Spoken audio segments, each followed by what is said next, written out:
Le doy la muy buenas tardes, Leopoldo Moró. ¿Cómo está usted? ¿Qué tal? Bien, un gusto en escucharlo. Bueno, gracias por atendernos, gracias por estar en Radio Rebelde. No, por favor. Estábamos hablando, y por lo menos lo que yo siento, un radiante día, hermoso día hoy aquí en la República Argentina, en la capital federal, pero para muchos no podemos llegarlo a disfrutar del todo porque falta pan, inclusive falta hasta circo, ¿no? Hasta el fútbol, o sea, ya no hablamos solamente de pan, de trabajo, de poder comprar remedios nuestros padres, nuestros abuelos, nosotros mismos, ya ni fútbol, nada, y todo va a parar a las offshore y todo eso, ¿no? ¿Por qué no nos aclara de su lúcido pensamiento lo que nos está pasando?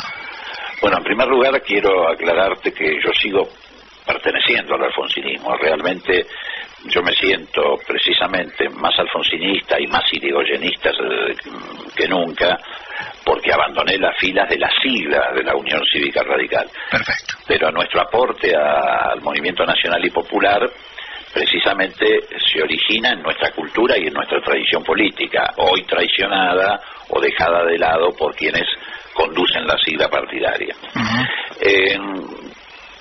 Respecto a lo que vos decías, mientras lo estabas diciendo, yo me imaginaba que en realidad circo no falta. Han montado un espectáculo bastante más parecido al circo romano que a los circos contemporáneos en torno a la persecución política. Ese es el circo que el gobierno nos brinda.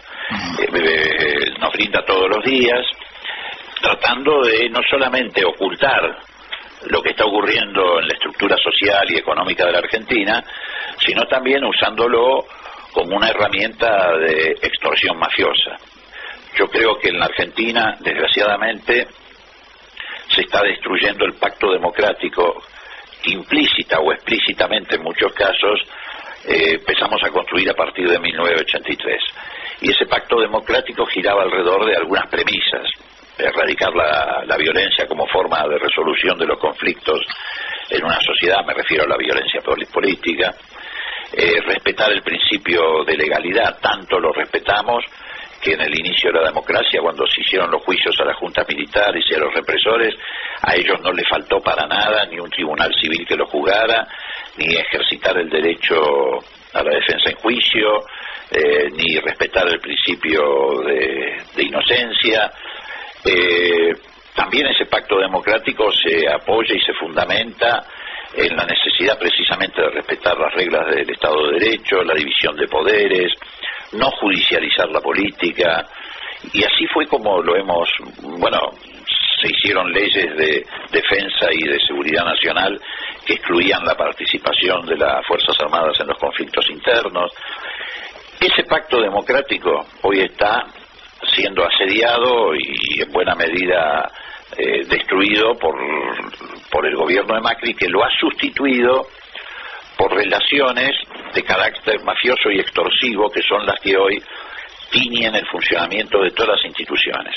¿Y quién integraría esas mafias? Yo te voy a dar un ejemplo concreto de lo que quiero decir. Sí. Por ejemplo, la doctora Carrió, actuando en representación no solamente del gobierno de Macri, sino de los poderes dominantes, lo amenaza públicamente en reiteradas oportunidades cada vez que el gobierno necesita algo o que estos grupos dominantes necesitan algo, con un juicio político por nada más y nada menos que por corrupción al presidente de la Corte. Juicio político que nunca termina de presentar. Lo exhibe como una amenaza, pero nunca lo termina de concretar. El presidente de la Corte se asusta y se alinea con las necesidades políticas del gobierno. En este caso pasó al fil el camarista Martín Irursum, a dictar una sentencia que cambia toda la doctrina de la justicia argentina, que cambia la jurisprudencia de la Argentina, y que permite que cualquier ciudadano, fundamentalmente quien haya sido funcionario o haya pasado por la función pública, pueda ser detenido sin causa. Abriendo un concepto bastante extraño en un país donde, te reitero, el principio de inocencia y el cumplimiento de determinadas normas procesales no pueden ser alterados de ninguna manera, salvo que se pase a una dictadura judicial. A su vez, los jueces, después que dicta esta jurisprudencia, el camarista Irursum, que domina 2 de las salas de las cámaras federales, y yo te voy a explicar cómo fue la maniobra para que esto ocurriera, a muchos jueces adhieren obviamente a esa jurisprudencia por razones ideológicas o de intereses o conveniencias, y otros, como el caso del hijo, presionados también por la extorsión mafiosa, actúan en consecuencia y le ponen grilletes a cualquier ciudadano. En este caso ocurrió en el caso de Vudú, sí. Lo arrastran por el barro, porque todo esto forma parte del circo, el casco, los chalecos, las esposas, etcétera, etcétera. El video que me lo muestran descalzo, todo eso. Bueno, todo eso, muy bien. Entonces, así funciona esta mafia extorsiva en la Argentina. Todo esto lo están haciendo además para someter y disciplinar a los legisladores, porque saben que estas 3 reformas que han presentado, que cambian en esencia la estructura social de la Argentina, no pasarían por un Congreso que no estuviera extorsionado. Entonces extorsionan gobernadores y ahora están extorsionando al Congreso. Perdón, Leopoldo, son los famosos carpetazos también, ¿no? A eso se añade los carpetazos. Claro. Es todo pero digo, todo lo que estamos conversando está bajo el concepto de la extorsión. En la Argentina se terminaron las relaciones políticas y han sido sustituidas desde el 2015 en adelante por la extorsión política. Extorsión que recae en periodistas, como ya lo hemos visto, podemos hacer una larga lista. Sí. Extorsión que recae sobre dirigentes políticos y dirigentes sindicales, sobre jueces. Estamos en un escenario muy complejo, por eso digo que se ha destruido el pacto democrático. Y para no dejarlo pasar, te explico qué es lo que pasó para que pudieran dominar esas cámaras federales. Que vos lo sabés, pero es bueno refrescar. Sí, para toda la audiencia nos están escuchando en todo el mundo, por internet. Bueno, ¿qué hicieron? El Consejo de la Magistratura tenía que designar un representante de la oposición. Tenía que jurar para asumir. Lo llevaron al senador que tenía que jurar, de apellido País, a que le tomara el juramento la Corte, y prácticamente lo encerraron en una habitación durante 2 horas, a él y a otros 2 o 3 senadores, para retrasar la jura y que no pudiera asumir. Hicieron asumir otro en su lugar. ¿Para qué? Para cambiar la composición del Consejo de la Magistratura con el objeto de desplazar un camarista de apellido Freiler, que tenía una doctrina o una jurisprudencia distinta a la que pretendían imponer a través de Irursum. Por eso hoy, cuando escuché o ayer que el senador Pichetto había dicho que iba a ir a visitar a algunos de los detenidos, sí, por solidaridad. A debido, creo que dijo. Claro, yo me imaginaba que le va a dar una explicación de por qué consintió esa maniobra él, que abrió el camino para que se dictara esta jurisprudencia que va contra la doctrina, contra la Constitución Nacional, contra el Código de Procedimiento. La consecuencia de que hoy se hayan vivido, no digo en los últimos días, estas detenciones arbitrarias es precisamente a partir de ese consentimiento que se dio para esta maniobra, de la que participó además el propio presidente de la Corte, que era el que tenía que tomar el juramento. Los encerró en una habitación, desapareció 2 o 3 horas a la espera de que en el otro edificio del Consejo de la Magistratura se consumara la maniobra. Esta es la Argentina que hoy tenemos. Ahora, estamos hablando con el legislador Leopoldo Moró. Ahora, Leopoldo, pregunto, ¿cómo preguntaría cualquier oyente, cómo se llega a presionar al presidente de la Corte Suprema, Lorenzetti? Bueno, ¿Qué hay atrás? ¿Qué carpetazo se le puede poner a Lorenzetti? Bueno, yo no conozco el carpetazo, el contenido. Lo que sí todos conocemos, vos, el país entero, son las extorsiones de Carrió y las amenazas de Carrió sobre Lorenzetti. 2x3 sellan tanto en el recinto de la Cámara como frente a los micrófonos. Reitero, cuando el gobierno y los grupos dominantes necesitan algo, le dice que le va a iniciar juicio político por corrupción. Sí. Yo no sé si Lorenzetti está preocupado o no en función de que efectivamente hay elementos de prueba en ese sentido. porque si yo lo conociera no haría lo de Carrió, directamente presentaría el pedido de juicio político, no lo estaría extorsionando. Yo creo que si uno estaría limpio, estaría enfrentándola a la Carrió. Me da esa sensación como que todos ahí tienen algún muertito en el placar y tienen miedo de que se abra ese placar, ¿no? Ahí no pongo en tela de juicio, no sé si Lorenzetti es peor o mejor que otro, pero da la sensación que la señora Carrió tiene las carpetas de todos, que nadie tiene la carpeta, nadie quiere hablar del hijo de la señora Carrió, por ejemplo, que tiene algunas causas. Yo tampoco. Claro, algunas causas pesadas también por México. Tampoco, porque yo no mezclo las cuestiones familiares. Por eso. Lo que yo sí te puedo decir con toda claridad es que la mayor cantidad de muertos en el placar la tienen los funcionarios del actual gobierno. Y eso surge todos los días a la luz. La cantidad enorme de empresas offshore que tiene el presidente, los ministros, casi no hay ningún ministro, no digo todos, tampoco quiero ser injusto, pero la enorme mayoría de ministros o funcionarios de enorme peso, incluso en algunos casos de mayor gravitación que los ministros, como los que giran alrededor del jefe de gabinete, Marcos Peña, Quintana, casi todos tienen no una, sino varias sociedades offshore. ¿Y por qué? Bueno, porque ha sido una práctica habitual en la Argentina, no solamente para evadir impuestos, sino para no dar explicaciones de dinero que se ha originado en situaciones de ilicitud. Y además, en este momento, el endeudamiento externo desaforado vuelve a alimentar el círculo vicioso de endeudamiento y fuga de capitales. Y la fuga de capitales, ¿dónde termina? En las sociedades offshore. Si vos fugás capital, no digo todos tampoco, porque hay distintas maneras de fuga de capital. Sí. Algunos lo meten debajo del colchón, hay fuga de capital también en buena medida por el turismo, pero el grueso de la fuga de capital se va a las sociedades offshore. Sí. Ahora tuvieron algunos la oportunidad de blanquear eso. Claro. ¿No? Sí, muchos familiares del propio presidente. Claro, por un decreto del presidente. Claro. Por eso yo a veces pienso, hablando un poco, volviendo al principio de la charla, cuando vos decías que yo era alfonsinista, y que lo sigo siendo. Sí, sí. A mí me resulta insólito, inconcebible que quienes se dicen radicales puedan estar respaldando este tipo de gobierno, pero no solamente por sus políticas sociales, económicas, que dan motivos suficientes como para que un radical no esté al lado de esto, sino por muchas otras razones. Vos imaginate, a ver, ¿quién se puede imaginar a Hipólito Yrigoyen, que creó YPF y nacionalizó los recursos petroleros y eso le costó el golpe del 30, teniendo en su gabinete a un ministro de Energía que fuera accionista de la Shell? ¿O quién se puede imaginar a Arturo Illia firmando un decreto de necesidad y urgencia para que sus familiares blanqueen 180 millones de dólares? Inconcebible, claro.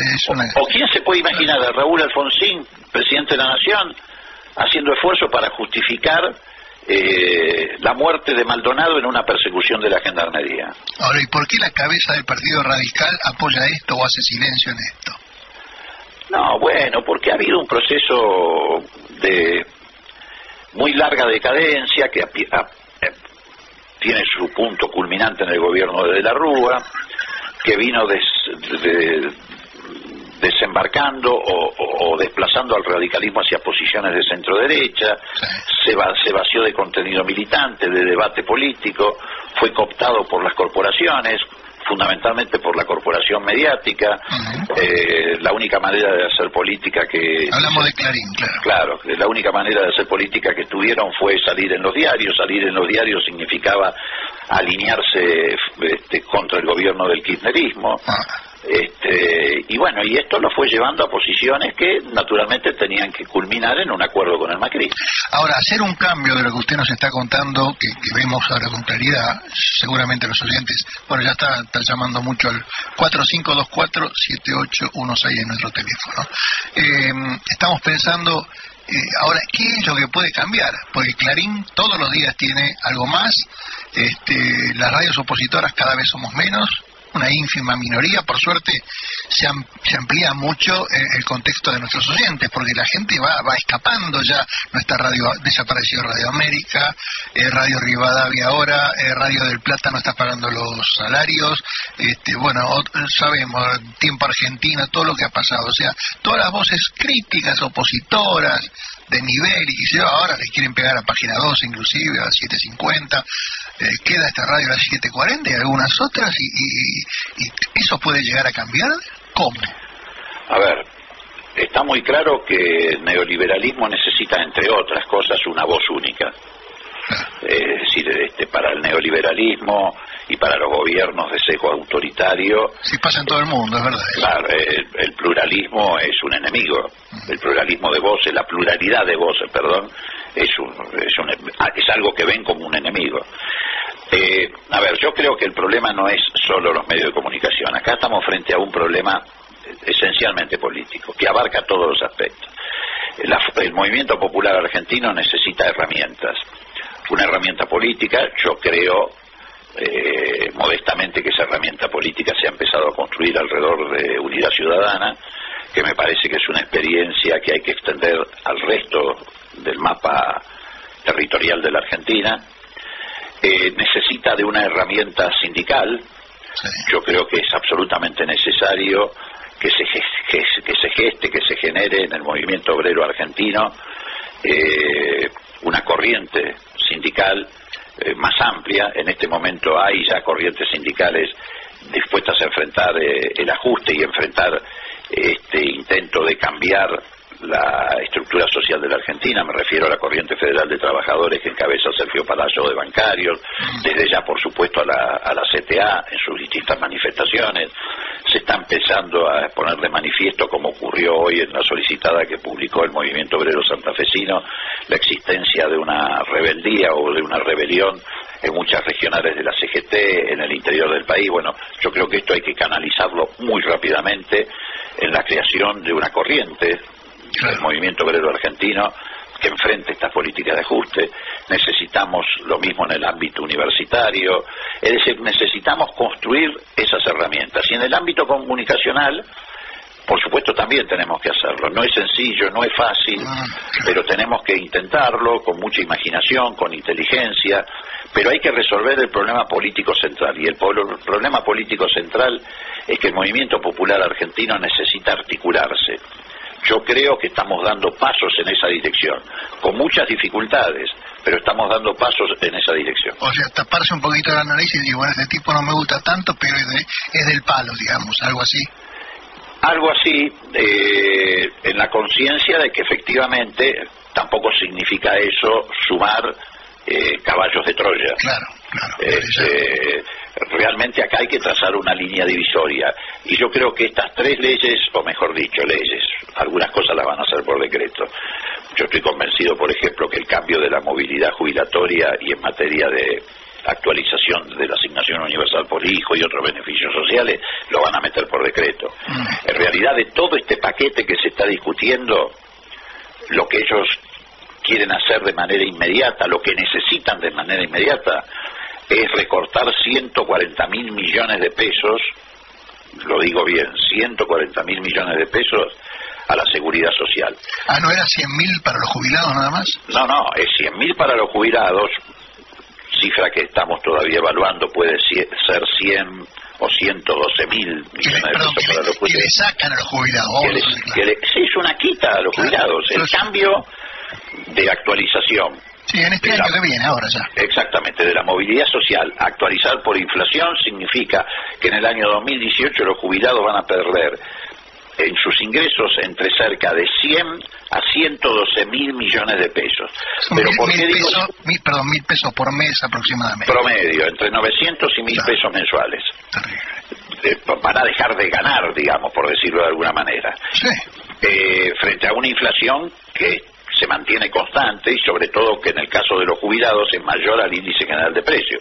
¿Por qué? Porque los jubilados, el índice de inflación de los jubilados se toma sobre la base de alimentos y bebidas, de servicios públicos y de medicamentos. Claro, y esos tres rubros crecieron mucho más que el índice general de precios.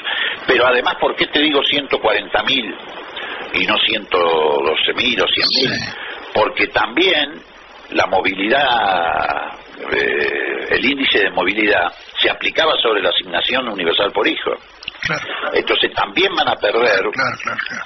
ingresos los que tienen la asignación universal por hijo. En el caso de los que la tienen, el ingreso que perderían es alrededor de 160 pesos mensuales. Sí. Por supuesto es mucho menor que el de los jubilados en términos nominales, pero es un porcentaje igual al que van a perder los jubilados. Digo que es menor porque la asignación universal cobra menos que el jubilado, ¿no? Ahora, esa plata, estamos hablando con el legislador Leopoldo Moró. Leopoldo, esa plata que dice el Estado, que el Estado dice, entre comillas, se ahorra, ¿no? ¿A dónde va? Bueno, vamos por partes. Claro. En primer lugar, ¿por qué lo hacen? Lo hacen no solamente por una necesidad de tipo financiero, sino que en primer lugar lo hacen para dar una señal a los acreedores externos de que están en condiciones de pagar la deuda. Porque los acreedores externos te prestan, pero en un punto te dicen, bueno, demostrame que me vas a poder devolver. Sí, eso que te estoy... ya se está acabando eso, ¿no? Claro, ¿cuál es tu capacidad de repago? Sí. ¿No? Y sobre todo después de esta visita del Fondo Monetario Internacional, que funge como gendarme de los acreedores externos. Ellos vienen y dicen, bueno, las cuentas son así, y ese informe del fondo es el que los acreedores externos leen como la Biblia. Dicen, bueno, como ya hay dificultades para afrontar el repago de la deuda, entre otras cosas porque este gobierno es el que más se endeudó en el planeta en los últimos 24 meses, en el planeta. Sí, somos campeones del mundo en eso, ¿no? Somos campeones, sí, estamos a la cabeza de la tabla, con 125.000 millones de dólares de endeudamiento en 24 meses. Mami. Perdón, en 23. 125.000 millones de dólares. Y como además han salido calificadoras de riesgo, como pasó la semana pasada, que dicen que Argentina es un país que es muy vulnerable porque se ha endeudado demasiado, Sí. junto con Turquía, etcétera, etcétera, los acreedores empiezan a preocupar y te dicen, bueno, demostrame cómo me vas a pagar. Una manera de demostrar que van a tener recursos para pagar es hacer recortes, en este caso en la seguridad social. O sea, 140.000 millones de pesos. Entonces los tipos van a decir, bueno, está bien, con eso me podés pagar. Pero además quieren usar parte de ese dinero para compensar, entre otras, a la gobernadora Vidal con un aporte de 20.000 millones de pesos para su campaña electoral. Para hacer las obras que le faltan en la provincia. Entonces, sacan plata de la seguridad social para afrontar los pagos de deuda y para financiar a algunos gobernadores en función de sus necesidades electorales. Claro. Te iba a señalar algo que me parece muy importante. Esto que digo no es porque se me ocurre o porque soy opositor o porque fantaseo en los números. Todo eso está escrito. Entre otras cosas, tenés que tener presente lo siguiente. El propio presupuesto nacional que presentó Macri para el año 2018 establece que en materia de gasto la partida más importante de gastos del Estado son los intereses de la deuda. 285.000 millones de pesos de intereses de la deuda. ¿Sabés cuál es la partida destinada a salud? 59.000. Terrible. Y si vos sumás la partida de salud, la partida de educación y la partida de ciencia y técnica, sumadas no te dan lo que te da la partida que se dedica al pago de intereses de la deuda. Terrible. Leopoldo, un segundito, ¿me deja pasar un chivo? Pero por supuesto. Bueno, el teléfono si está sonando, después vamos a pasar los mensajes. 4524-7816, nuestro WhatsApp 1169320608. Mi apellido se escribe SCHNITMAN, Twitter o Facebook en la semana. Le aviso a la audiencia, esta es una buena noticia dentro de lo que estábamos hablando con Moró, con Leopoldo. Este miércoles que viene ya empezamos a grabar el primer programa que esperemos, si Dios quiere, y no hay nada raro, un programa de televisión. Volvemos a la tele, que estuvimos allí entre el año 99 y 2006 con La Voz y la Opinión. donde hablábamos siempre, como de costumbre, hablando de encubrimiento, atentado a la Embajada de Israel, encubrimiento a AMI, etcétera, etcétera, todo lo que tiene que ver con nuestra pequeña aldea, ¿no? Ahora volvemos en un programa en la TV sindical, el programa se llama Se Viene, nos ha invitado a nuestro querido amigo y colega Enrique Vox, así que, y lo vamos a grabar en un lugar que se llama Lo de Néstor, a Leopoldo le debe sonar esto, en la calle Bolívar, al 500. Ah, sí, sí. Claro, una cooperativa recuperada, por suerte. Bueno, vamos a ver si el sábado que viene a las 8 de la noche, 20 horas, buen horario, ¿no? La TV digital, la TV abierta sindical, La Voz y la Opinión. Esta era un chivito. Y ahora, con Leopoldo lo traigo a otro tema que usted conoce muy bien. Esta semana, estábamos hablando de los medios de comunicación, etcétera, hay un gran periodista que al ver que su coautor del libro Cortinas de Humo se hizo humo justamente y se fue para otro lado, quedó muy dolorido, pero que ahora empezó a hablarlo, lo estoy siguiendo, es Joe Goldman, ¿no? Ah, sí. Claro, es norteamericano, vive hace 20 y pico de años, 23, 24 años en la República Argentina, y publicó esta semana, por eso le pregunto a usted, dice Joe Goldman, ¿no? Que en Argentina de la injusticia, no me sorprendería leer un título de Clarín mañana diciendo Santiago Maldonado mató a Nisman. ¿Qué título, no? Santiago Maldonado mató a Nisman, diría Clarín, según Joe Goldman. Y pasado mañana un fiscal y el juez Bonadío anunciarían el caso Nisman resuelto, listo. Y el día después Macri diría que bajo su gobierno la justicia anda perfecto y tenemos libertad de prensa. Según Joe Goldman, la metodología de Clarín se ve que es lo mismo en el caso Maldonado que la acusó en el caso AMIA, la que usó en el caso AMIA. Un testigo C en el caso AMIA, ¿no? Un inventado testigo C, o un testigo E en el caso Maldonado. Los dos son inventos de Clarín y los servicios junto con Clarín. En el caso Moatmer, en aquel momento que vivía en Venezuela, ¿se acuerdan que Galeano vino, el juez, que se van a caer de espalda, bla, bla, bla, hasta el día de hoy? Los dos protegiendo una fuerza del gobierno, Gendarmería ahora, la Policía Federal en aquel entonces, ¿no? No solo los falsos testigos, pero en los dos casos, la falta de investigación de pistas obvias, la falta de peritaje de llamadas, Nochetti, Bullrich, Barberis, bajo una manta de protección ahora. El dueño de la empresa de volquetes, los Haddad, amigos de Menem, Germán Moldes, el fiscal, que ahora es un gran hombre ilustrado parece, pero fue el que le entregó en aquel, esto lo digo yo, no lo dijo Goldman. Germán Moldes fue, le recuerdo a la audiencia, el que le entregó en 2 días el documento de ciudadanía al traficante Monser Alcázar, que hoy está detenido todavía en Estados Unidos. Bueno, las caras pintadas, nadie se acuerda, el helicóptero que sobrevoló la AMIA la noche anterior, las pistas del caso AMIA. Bueno, Clarín muchas veces paraba investigaciones, otras las seguía de acuerdo a los editores, y pasa eso el mismo día de hoy, hasta en los programas de televisión. Bueno, esto es desmitifica, digamos, la mentira de Clarín, Joe Goldman, y la verdad quería hacerle un pequeño homenaje, y si usted tiene algo para decir con respecto a estos temas, Maldonado, Nisman, AMIA, ¿no? Bueno, a ver, a primera vista, un descuidado podría creer que la hipótesis de Goldman es nada más que ciencia ficción, pero es una buena parodia de lo que efectivamente viene sucediendo en la Argentina con todos estos casos, sobre todo con una justicia que se ha vuelto absolutamente permeable y subordinada a poderes dominantes, no solamente de nuestro propio país, sino en el terreno internacional, que pretenden imponer una mirada geopolítica que nada tiene que ver con los intereses de nuestra patria y del continente latinoamericano. Y Clarín está alineado en esto, no de ahora, sino desde hace muchísimo tiempo.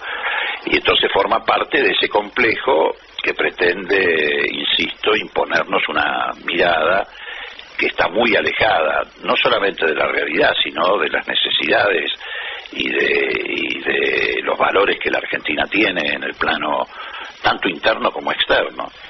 Y bueno, esa justicia, que es otro de los brazos de estos poderes dominantes junto con el poder mediático, efectivamente ha llevado adelante acciones que son lisa y llanamente disparatadas y que entran en el campo de esta teoría de ciencia ficción que esboza Goldman como una manera de mostrar por vía del absurdo lo que está pasando en nuestro país.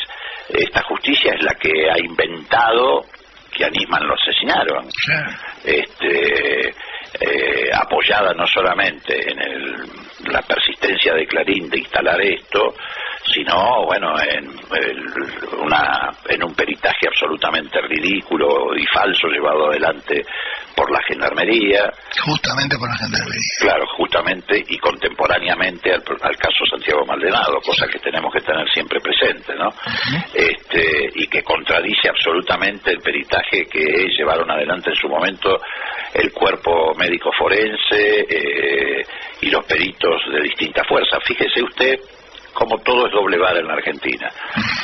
Han puesto en duda, mejor dicho, han descalificado el peritaje del cuerpo médico forense sobre el cuerpo de Nisman, que establecía claramente que no había habido un tercero, porque además no solamente fue un peritaje forense, sino también criminalístico. Es el de la Corte Suprema de Justicia. El de la Corte, bueno. Lo desacreditaron, lo han prácticamente tirado a la basura. Es más, el fiscal y el juez involucrados en esta maniobra ni siquiera en esta instancia han comparado los dos peritajes, no llamaron a los peritos para hacer un debate sobre esto, directamente le dieron fe al de la Gendarmería, que reitero es una paparruchada.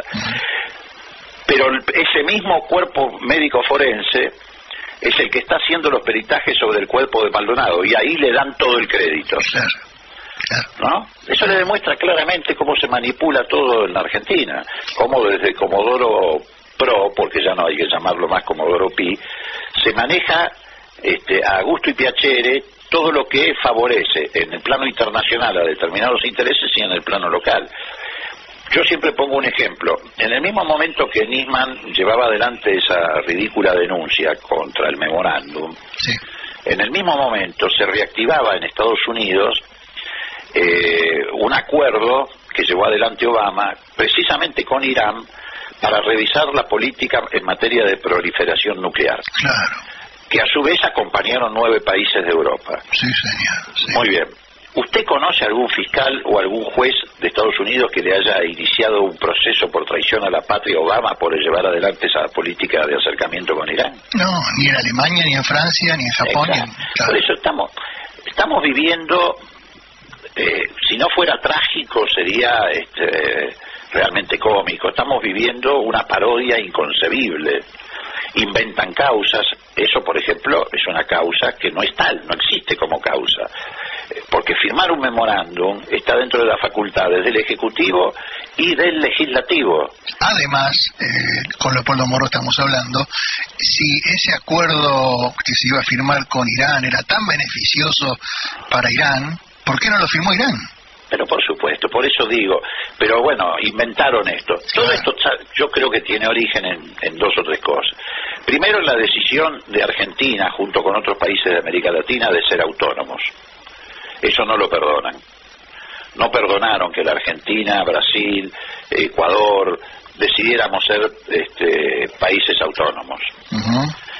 En segundo lugar, tiene que ver con la pelea que tuvimos con los buitres. Los buitres, aunque parezca mentira, tienen una gran influencia desde un lugar de privilegio que ocupan en el mercado financiero internacional en el dictado de determinadas políticas. En tercer lugar, esto tiene que ver con nuestra confrontación implícita y explícita, implícita porque desarrollamos una política autónoma en la región y de paz, con el complejo militar industrial de los Estados Unidos. Y esta alianza entre el poder financiero y el complejo militar industrial de los Estados Unidos es lo que explica en buena medida, con sus aliados locales obviamente, todas las políticas de persecución, revanchismo, odio, etcétera, que se desataron sobre el movimiento popular argentino y en particular sobre Cristina Kirchner. Quieren hacer tronar el escarmiento, y entonces para eso utilizan todas sus herramientas, entre ellas este poder mediático y un poder judicial lanzado desaforadamente al ridículo inventando causas donde no existen, como por ejemplo también la del dólar futuro. Resulta que ahora los jueces van a judicializar las medidas económicas, un disparate. Pero bueno, esa es la realidad que Goldman, de alguna manera, me parece a mí, sin pretender subrogarme en sus intenciones, pretende describir con esta parábola. Sí, por eso lo recordaba, porque me llamó mucho la atención y me pareció jugoso el tema de Joe Goldman, porque luego de haber escrito junto con Jorge Lanata La verdad del encubrimiento AMIA, del cual, si uno lee realmente lo que escribió Jorge Lanata, Gabriel Levina, Juan Salinas en su momento y hasta el día de hoy, ahí está la verdad, que no se sabe nada, que todo fue un invento. En absoluto. Mire, yo la verdad le digo con toda franqueza, yo no sé, obviamente si lo supiera no estaríamos dialogando acá, yo no sé quiénes fueron los que atentaron contra la AMIA, definitivamente. Lo que sí tengo es la certeza de que haya sido quien haya sido, eso fue encubierto. Claro. Y la certeza la tenemos en el juicio, en el propio juicio. Claro. Al único juicio que los medios no le dan importancia es precisamente al juicio del encubrimiento de la AMIA. Sí, que se lleva a cabo acá en Comodoro Pi. Levantame un poquito aquí. Y hace varios meses se está llevando a cabo y prácticamente no tiene ninguna visibilidad en los medios de comunicación. Esto habla de algo. Hola. Sí, lo escucho, perdón.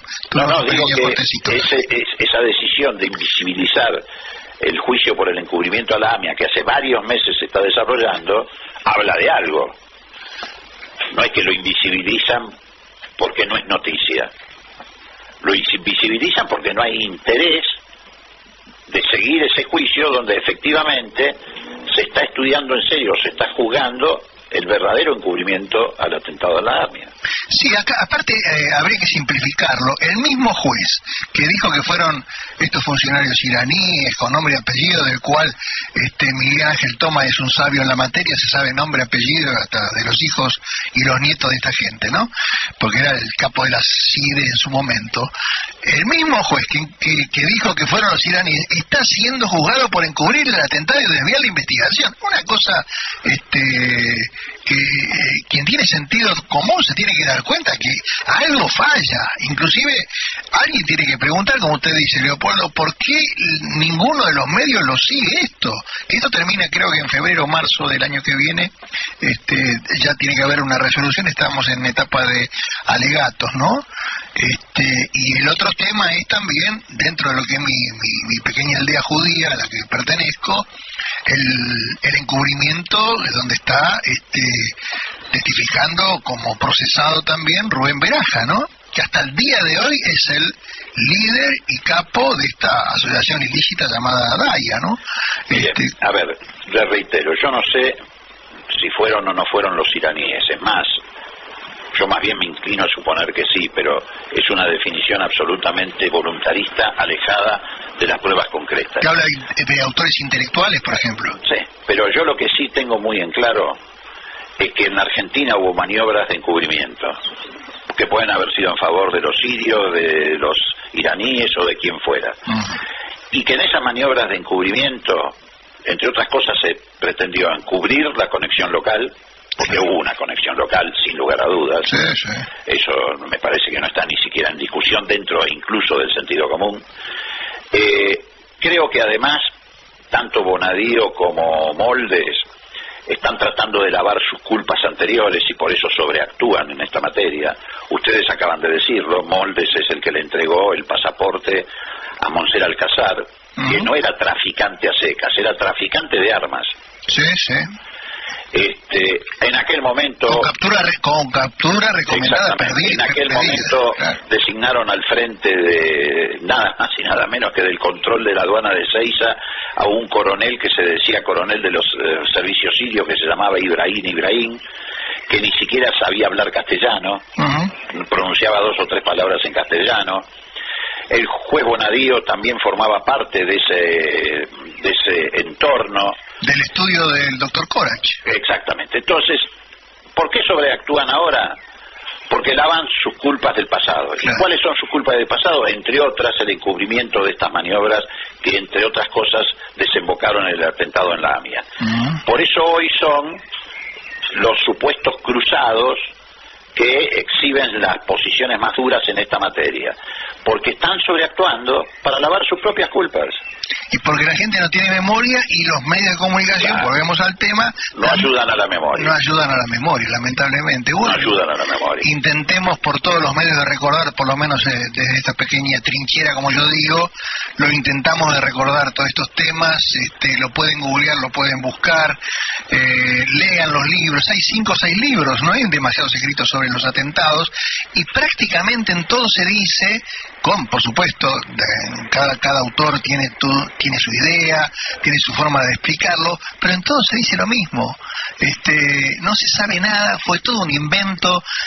Nisman fue un corrupto que en lugar de estar investigando el tema del atentado se la pasó viajando con chicas por el mundo, utilizó dineros públicos para otras cosas hasta el día de hoy. En definitiva, la conclusión que nosotros tenemos que sacar de todo esto, sí, no solamente tiene que servir para dar con quienes han sido responsables del atentado y sobre todo quienes han sido responsables de la conexión local y del encubrimiento. También tiene que servir para adelante. El sacrificio de esas víctimas tiene que servir también como enseñanza para adelante. Y yo creo que lo central de todo esto es que aquello que pasamos en mediados de la década del 90, un poco más adelante, que fue una gran tragedia, la Embajada de Israel, Mesopotamia, etcétera, etcétera, es consecuencia de alineamientos que nunca la Argentina debió haber adoptado. Nosotros nos alineamos con un conflicto en otro lugar del mundo que era ajeno. Cuando enviamos aquellas famosas fragatas, se coqueteó con Siria respecto a políticas de complemento nuclear. Sí. Y hoy estamos transitando el mismo camino. El señor Macri nos está metiendo en el mismo problema. ¿Por qué? Porque está alineando a la Argentina en términos geopolíticos en un conflicto que nos resulta ajeno. Hace más de lo que le piden. Mire, hace pocos días, una semana, cuando hizo su viaje a Estados Unidos, Macri, que se vino con un gran fracaso en materia de intereses para la Argentina respecto, por ejemplo, al biodiesel, etcétera, se lo frenaron totalmente. Macri le dijo a Trump, nada más y nada menos que a Trump, que Estados Unidos debía levantar un bloqueo a Venezuela. Sí, es terrible eso. Él le dijo a Trump. Y eso, mire cómo contrasta con otros momentos. Cuando Alfonsín asumió, al poco tiempo un gravísimo conflicto en Nicaragua, que casi termina en una tragedia para todo Centroamérica. Los sandinistas habían tomado el poder. Sí. Reagan, la derecha norteamericana, quería invadir Nicaragua con un grupo de tipos que se llamaban los Contras. Claro, recuerdo perfectamente. Estaban en la frontera en Honduras, financiados por el gobierno de Estados Unidos. Alfonsín se plantó en la casa de gobierno, en la Casa Blanca, en el jardín de la Casa Blanca, le dijo a Reagan que no se iba a tolerar por parte de las democracias latinoamericanas, que eran poquitas y bastante débiles en aquella época, una nueva intervención norteamericana en suelo latinoamericano. Y armó el grupo Contadora, desplazó la OEA, se logró la paz en Nicaragua y se lograron elecciones en Nicaragua, no hubo invasión y por lo tanto no hubo conflicto en toda Centroamérica. Néstor Kirchner, siendo secretario general de la UNASUR, cuando estuvo a punto de producirse una guerra entre Venezuela y Colombia, viajó, logró la pacificación, juntó en un acto a Chávez con Santos, que eran las antípodas, cada uno en posiciones en las antípodas, logró la paz. Después viajó por segunda vez a Colombia. ¿Para qué? Para negociar con los guerrilleros de la FARC la entrega de los rehenes. Esa es la diferencia que hay entre nosotros y ellos. Ellos siempre pregonan el odio, el armamentismo, la guerra. Mire la solución que ofrece Macri, el bloqueo, que no se anima ni siquiera por todavía a dar ese paso Trump. O sea, ¿qué intereses? ¿A qué intereses responde Macri en el plano geopolítico? ¿Dónde está metiendo a la Argentina este tipo? ¿Y para qué se están comprando armas, Leopoldo? Y esto también la comunidad judía lo tiene que pensar. ¿Por qué tiene que ser carne de cañón de políticas que son ajenas a la región, en la que Macri nos quiere meter? Me parece que es muy importante darse cuenta de estas cosas. ¿Qué lo dice por el viaje, por ejemplo, de Wolf a Bruja, Israel? No, yo no lo digo por nada en particular. Yo le atribuyo al gobierno de Macri responsabilidades. ¿Pero por qué usted habló de la comunidad judía? Porque digo que también puede ser afectada por estas cosas que está haciendo el gobierno.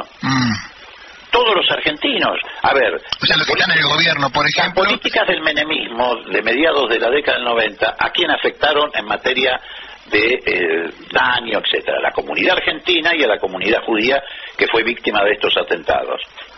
¿Sí o no? Sí, claro. Sí, bueno, sí, sin ninguna duda. Muy bien. ¿A quién puede afectar estas políticas del gobierno? Me he entendido, sí, claro, es un semáforo amarillo fuerte, claro. Entonces, hay que alejarse de estas cosas. El camino del armamentismo, del belicismo, del odio, de la confrontación con otros países hermanos de la América Latina, no nos lleva a ningún lado. Hay que pero el problema para nosotros hay que tomar el ejemplo de Alfonsín y hay que tomar el ejemplo de Kirchner. Pero el problema, Leopoldo, como judío, como perteneciente a esta colectividad, le digo que cómo podemos luchar contra esta alianza que hace Netanyahu con Trump y, digamos, a la lejanía, pero ahora vemos con Macri. Es muy difícil también, teniendo una dirigencia que apoya eso, ¿no? Bueno, no imposible, porque en América Latina durante mucho tiempo hemos logrado alejarnos de ese tipo de intencionalidades políticas.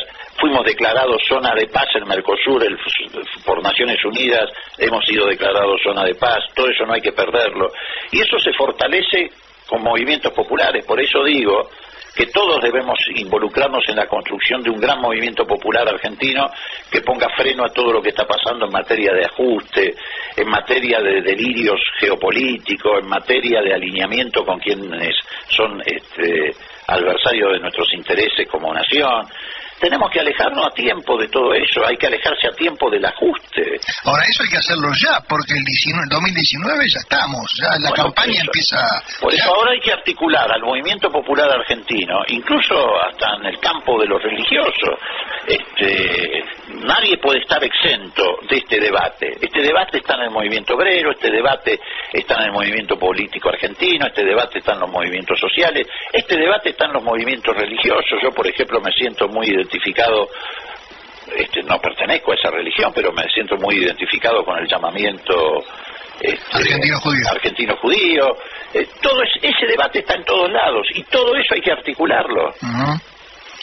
Bueno, ojalá se pueda, ojalá que la gente lo escuche, que la gente afina a estos ideales populares y nacionales lo escuche, que nos demos cuenta que, como decía antes, no lo que seamos del mismo palo, aunque no nos gustemos y seamos hinchas de otros equipos de fútbol, por ejemplo, que lo dejemos de lado, ¿no?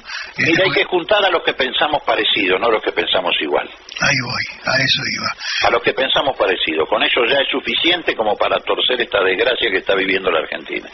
Leopoldo Moro, muchísimas gracias por estas palabras de este domingo, ¿eh? Gracias a ustedes, que les vaya muy bien. Un gran abrazo, hasta luego.